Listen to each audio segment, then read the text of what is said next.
Je suis Maurizio Bacci, chercheur auprès des BIMET, et ici on est à la conférence finale pour présenter et faire une synthèse des leçons apprises à travers les projets ANADIA et quels sont les défis pour le futur développement des activités d'assistance agrométéorologique au pays et pour l'extension aux autres municipalités du pays du Niger. Bonjour, je m'appelle Daniele Batosti, je travaille pour l'Agence italienne de coopération au développement, siège de Ouagadougou. Je suis ici à Niamey pour suivre la conférence finale du projet ANADIA. C'est le projet d'adaptation au changement climatique et prévention des catastrophes naturelles. C'est une conférence qui a une durée de 2 jours. C'est aujourd'hui, 14 juillet, et demain, 15 juillet. Je m'appelle Biari Tarchiani, chercheur au niveau de l'Institut pour la bioéconomie du Conseil national de la recherche et coordinateur du projet ANADIA dans sa deuxième phase. Le projet ANADIA-D est un projet de recherche et formation pour le développement mis en œuvre à travers une collaboration pluridisciplinaire entre entités publiques italiennes comme le Conseil national de la recherche et l'Université polytechnique de Turin et des entités publiques nigériennes comme la Direction de la météorologie nationale, la Direction de l'hydrologie et d'autres services techniques au niveau central, mais aussi des administrations locales au niveau des zones d'intervention. D'accord. Moi, c'est Ousmane Bawa. Je suis au niveau de la Direction de la météorologie nationale responsable de la prévision du temps. Et également au niveau du projet ANADIA, j'interviens dans le cadre de la prévision agrométéorologique.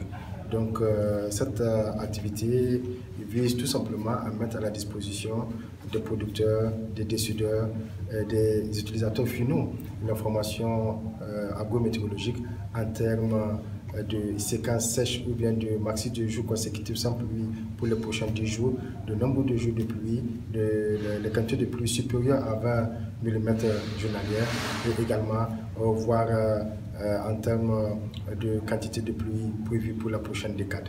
Donc en gros, voilà le travail qui est fait au niveau de ANADIA et c'est un outil d'aide à la prise de décision et c'est une innovation, une nouvelle innovation dans le cadre de l'agrométéorologie ici au Niger et en Afrique car elle permet tout simplement d'anticiper et d'avoir un aspect prévisionnel par rapport à la prévision agrométéorologique qui était dès lors une prévision d'ordre analytique. Bonjour, je m'appelle Daouraneno Mohamedou et je suis au secrétariat exécutif du Conseil national de l'environnement pour un développement durable et point focal de la Convention cadre des Nations Unies sur les changements climatiques.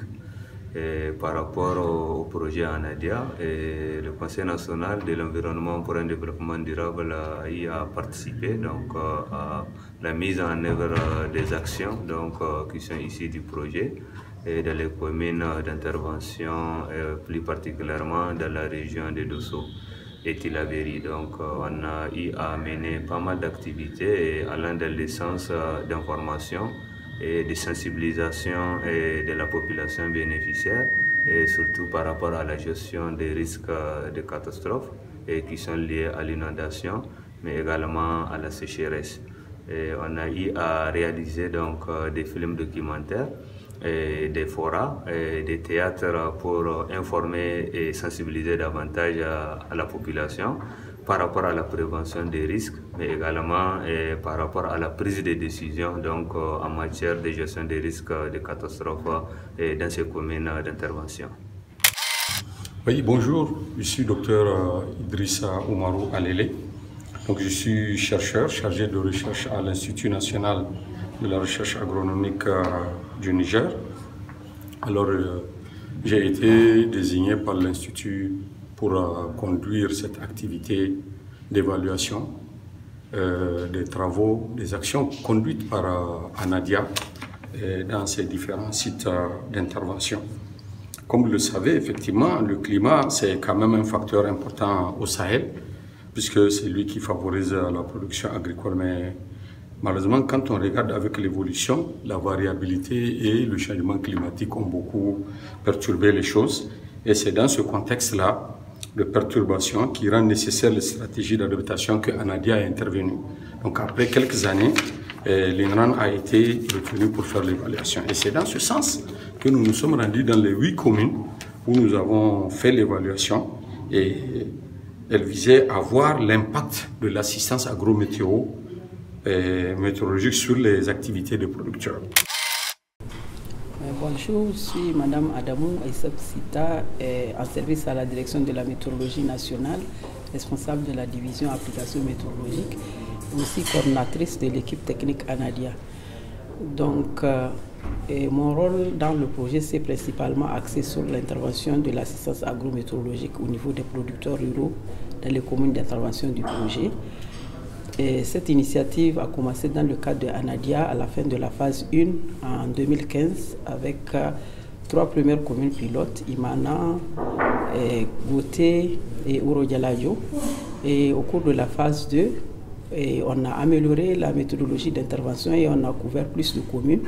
Donc en plus des 3 communes de Tillabéri, on a couvert 5 autres dans la région de Dosso. Les améliorations apportées ont constitué surtout par rapport à l'approche de collecte des données qui est automatisée au cours de la phase 2. Et également la communication a été plus fluide entre les acteurs locaux et les acteurs au niveau national dans le cadre de la phase 2.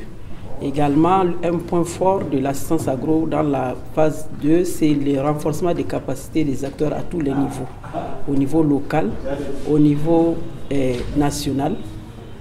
Et l'appui technique aussi de nos partenaires italiens ont été d'une importance capitale pour avoir ces acquis.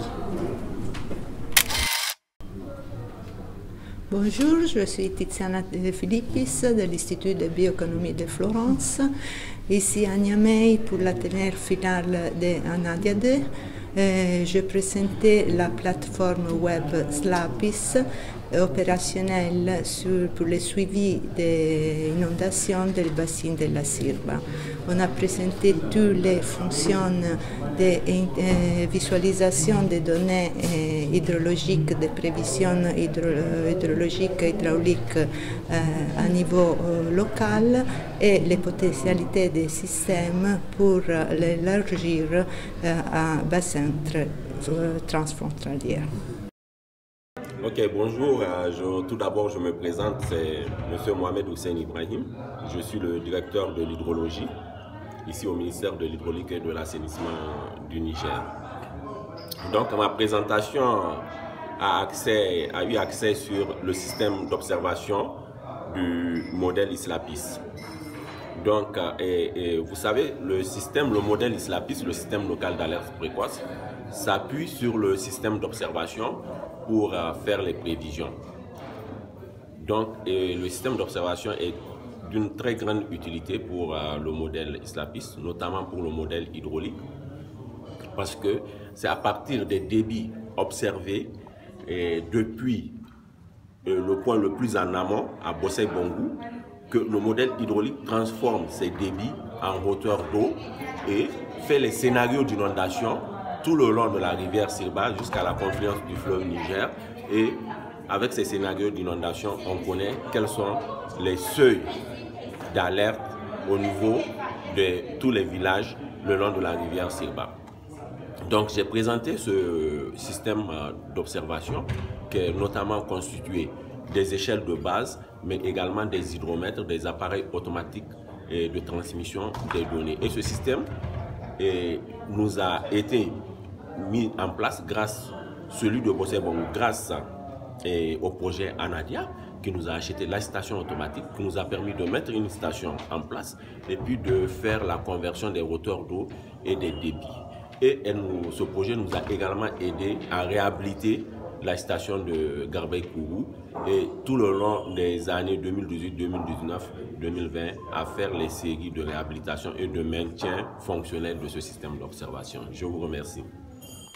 Bonjour, je m'appelle Menungu Bernard, je suis hydrologue au Centre régional Agrimet et j'ai eu l'honneur de participer à la conférence finale du projet Anadia 2 au cours de laquelle j'ai pu faire une présentation sur un système de prévision hydrologique et d'alerte précoce à l'échelle de l'Afrique de l'Ouest dénommé FANFAR.